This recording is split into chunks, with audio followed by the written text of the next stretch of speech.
Use your heart, not your head, when you want to know what it is you really want to achieve, what your passion is. Why from the heart and the head? Because we tend to overthink. That's what we do when we use our head. So Evan Carmichael asked us who are following his challenge, the Momentum Challenge, to record a video stating what it is we want to achieve. So he asked us to go to our why and then get into, okay, so what is it? And of course, I was overthinking because I'm always overthinking. I mean, there's a reason why the H in ADHD is so immensely huge on my part. So when I was on my live yesterday, I talked about this dream, and it's a huge dream. And the huge dream is to set up all these parks all over the world. And I want people to go there to be coached. And I want to coach them one-on-one, partially with me, partially with reliable, trustworthy staff who knows what they are doing. So we can actually figure out what their dreams are and what it is, what they need and what they are passionate about and what they want the world to look like. And I want to capture those moments when they have those eureka moments like, oh my God, this is it. And I want to capture it on video. I want to capture it on pictures.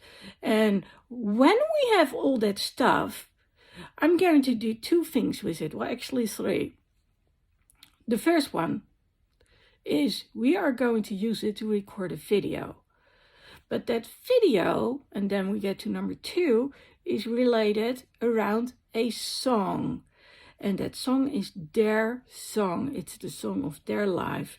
So they've encountered the past and the present, but the future, hey, that's when we come to the dream and their passions and what they want to achieve.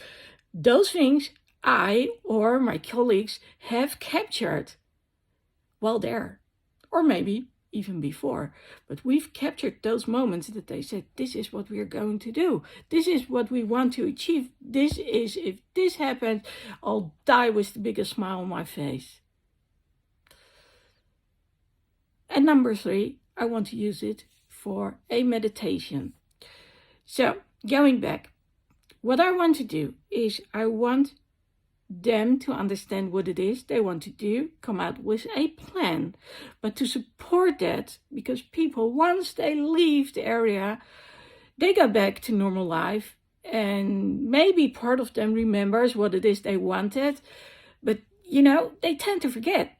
So that's why I want to have that song written and recorded. I want to have it performed when they are on stage. So musicians are going to help them write that song, record that song.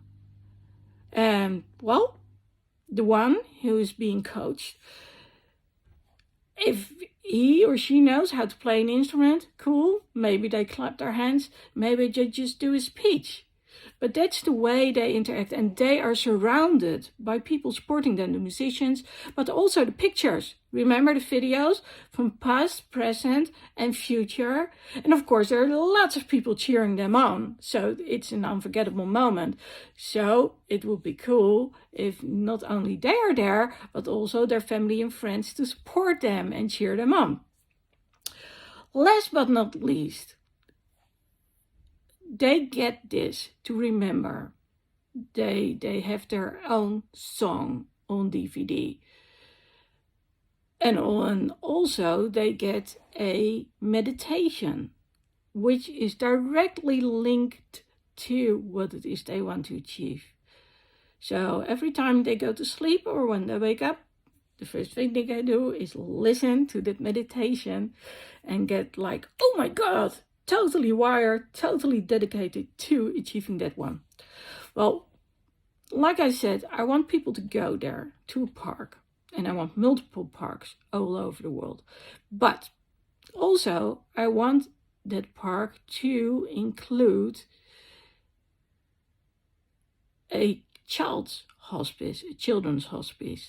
So the young ones who are going to pass away are capable of recording their thoughts, their dreams, their memories, whatever they want to share with the world, with their family, with their siblings, with their parents, that can be recorded. And it's also a way for the parents and the siblings and the family and friends to say goodbye.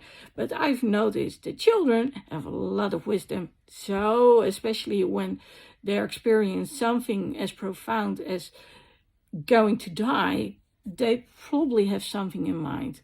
And capturing that and capturing their legacy, I mean, how cool would that be? So, of course, that requires for them to be in a spot. So I am thinking about all these self-supporting tiny houses, where one for the kid itself, so it can be taken care of, where the nurses can come in. So it's probably a little bigger than a tiny house. And 2 adjacent ones, one for the siblings and one for the parents. So they can, so when the child needs its rest, it can get its rest. But the siblings and the parents have immediate access to it.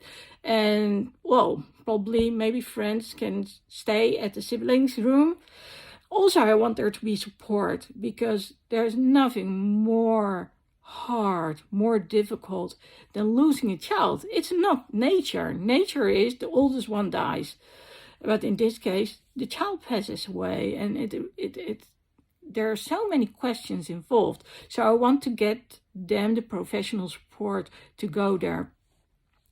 Then also, some of you know it, my one word is inclusion, #inclusion.